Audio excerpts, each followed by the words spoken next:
Postpartum, post-OB, post-obstetrical. Ma'am, basta na ay post, ma'am, or na-apoy na siya. Ang tawag. Sa post is meaning, humana siya ng anak. Humana siya na operahan. Una ang source. Postpartum, OB, obstetrical. After na na, mga post gani after. Postpartum, so ang top sheet, fan folded sa may foot part.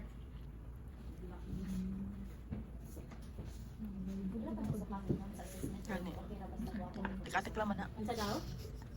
Okay lang? Kailangan jud clean ang ato ang pagkabuhat sa fan folding. No, kailangan plain jud ang ato ang linen. Kaya kung daghan man gud na siya kunmot pud class wrinkle, so it can cause bed sore sa inyong patient. Sure, ganun. No? Kailangan kuan jud na free of wrinkles.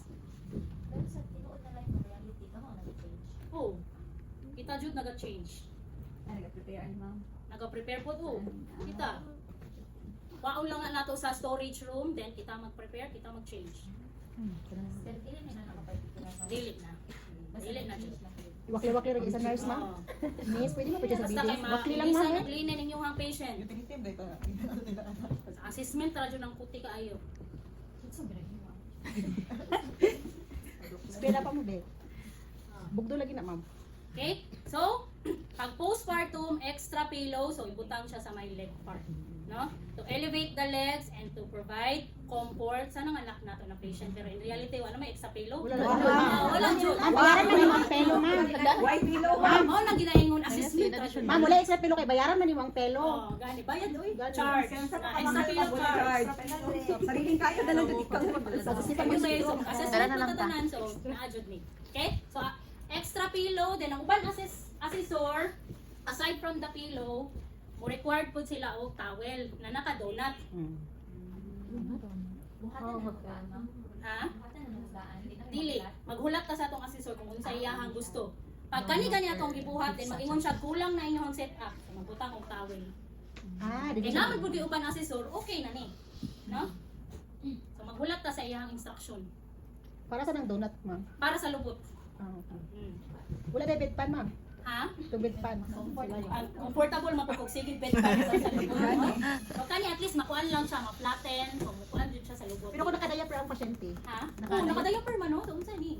So mao jud nang ginaingon assessment jud. Naani. gani, no? Kasi na ibig to, anak. In reality nakadayaper. So aside from donut, kung dili po din nani ang setup sa inyong assessor, ani pod. Katry niya No? Disposable nato na pad. Na butang din na. Kana ma'am ang tinuod. Ganyan ang reality, wala ni. Na, para kung na-discharges, no? So, kanina lang i-change. Dili natin po clean yan. Okay, so mao na diha. Disposable pad ang ibutang. Okay, so depende again na sa inyong mga assessor. Kung paninyo ang setup, then mag-ingon siya og kulang or dungagan pa. So, dungagan na to, it's either kaning disposable pad or kani ato ang towel nagi, donut na to. Ma'am, kung yung gagana ang setup, di mamama na siya ang setup dito sa OB at Mao jud na ang setup sa Umabi na siya. Mao jud ni unlan. Naajud ng unlan. No, para ma-elevate magud na ang leg then para comfortable si patient na nanganak. Okay? Pag post-surgical, so naoperahan na to ang patient. So additional, same gyapon no kay standard man yang iyang Bed making setup. setup. So magdungag na lang ta. So additional will be kidney basin with towel, small towel, extra gown, rubber sheet, then big towel. So asa ni ipang position tanan diri sa head part.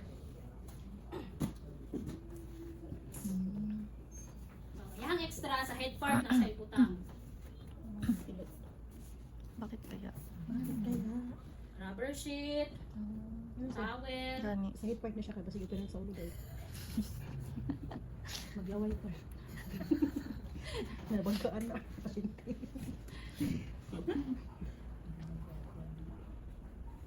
Uya sa pasyente wa pa gani gi-nurture na ba. Then standing position pillow. Then ito ang extra gown, kidney basin with towel. Sa side, kung asa ang opposite side sa door entrance. Then aside from that, ang top sheet kailangan naka-folded sa opposite side sa door entrance. So fan fold ang top part No, kanang head part niya pan-fold na. Then kani sa foot part pod naka-untuck na siya. Pag untuck ana, pan-folded gihapon. No?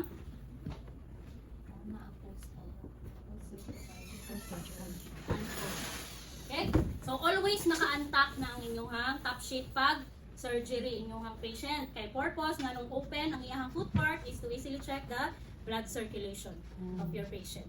Okay? Nganong sa foot part na i-check ang blood circulation man, dili man sa kamot, sa peripheral, nganong sa tiil man jud.